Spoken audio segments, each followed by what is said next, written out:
नमस्कार, स्वागत है आपका वी टाइम न्यूज पर और आपके साथ मैं हूं पहली चौहान। बढ़ते हैं खबरों की ओर। बेगूसराय में दिनकर विश्वविद्यालय की मांग को लेकर रिजेक्ट। अब बेगूसराय की जनता और छात्र इन्हें करेंगे रिजेक्ट। महागठबंधन प्रत्याशी अवधेश राय के समर्थन में विभिन्न छात्र संगठन ने किया प्रेस कॉन्फ्रेंस। माननीय गिरिराज बाबू बेगूसराय से सांसद बनने के बाद 5 साल में एक बार भी बेगूसराय के छात्रों का सवाल दिनकर विश्वविद्यालय कभी संसद में उठाया, न ही कभी इस पर कोई बातचीत की। इस सवाल को वह सीधा रिजेक्ट किए क्योंकि वह बाहर के हैं। उन्हें बेगूसराय से वोट के अलावा कोई सरोकार नहीं है, यह उन्होंने स्पष्ट कर दिया। उपयुक्त बातें विभिन्न छात्र संगठनों के द्वारा आयोजित प्रेस कॉन्फ्रेंस को संबोधित करते हुए AISF के राष्ट्रीय सचिव अमीन हमजा ने किया। उन्होंने कहा कि जब बेगूसराय के आमजनों, छात्रों, नौजवानों की भावनाओं की कोई कद्र नहीं है और वह आमजन छात्रों के सवालों को रिजेक्ट किए, बेगूसराय भी उन्हें अब रिजेक्ट करेगा। कई लेटर पैड से हम लोग दिए कि वहां से आप आवाज उठाइए, बेगूसराय में राष्ट्र कवि रामधारी के दिनकर के नाम विश्वविद्यालय दीजिए। दूसरा मांग हम लोग का है श्री कृष्ण महिला कॉलेज में PG की पढ़ाई हो।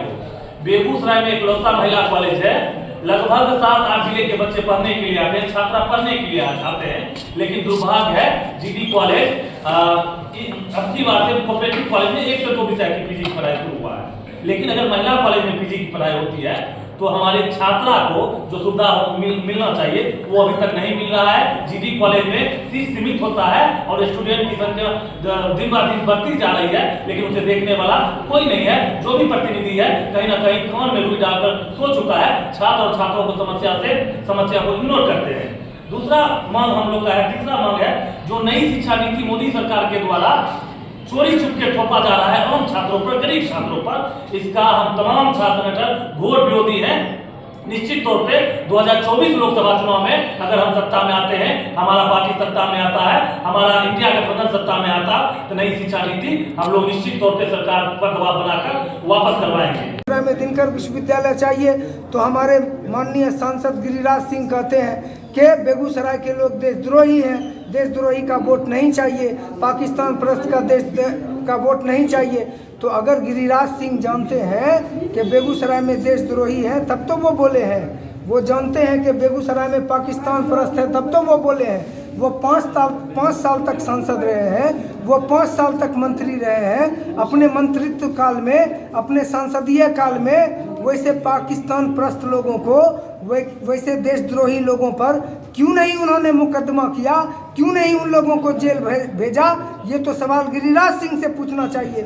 नहीं तो बेगूसराय के लोग देशभक्त हैं और बेगूसराय के एक लोग देशभक्त हैं और अपने वोट के माध्यम से वो बता देंगे कि बेगूसराय के कितने लोग देशभक्त हैं। बेगूसराय के लोग किसी भी तरह का दुर्व्यवहार और बेगूसराय के लोग किसी भी तरह का उपहास सहने के लिए तैयार नहीं है। और हम लोग सीधा चाहते हैं, जब बेगूसराय के बाहर के लोगों को सांसद बनाइएगा तो यही स्थिति होगा।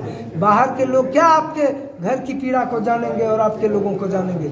इसलिए हम कहते हैं कि बेगूसराय के बेटा को सांसद बनाइए और बेगूसराय का बेटा ही आपके दर्द को समझेगा, आपके इसको समझेगा। तब तो तेजस्वी यादव ने अनाउंसमेंट किया। इसलिए हम इसीलिए प्रेस कॉन्फ्रेंस किए हैं कि बेगूसराय के बेटा को जिताइए।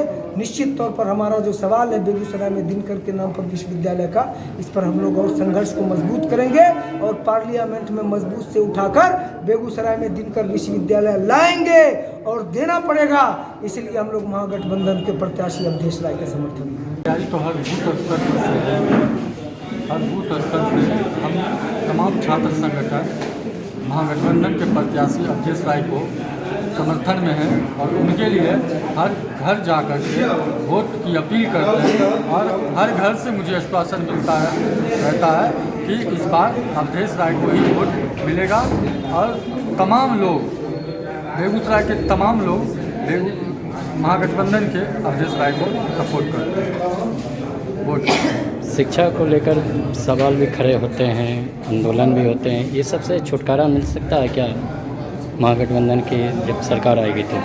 महागठबंधन की सरकार आती है तो नई शिक्षा नीति जो 2020 लागू की गई है इसको तुरंत तत्काल खारिज कर दी जाएगी ताकि गरीब आम आवाम के बच्चे पढ़ सकें।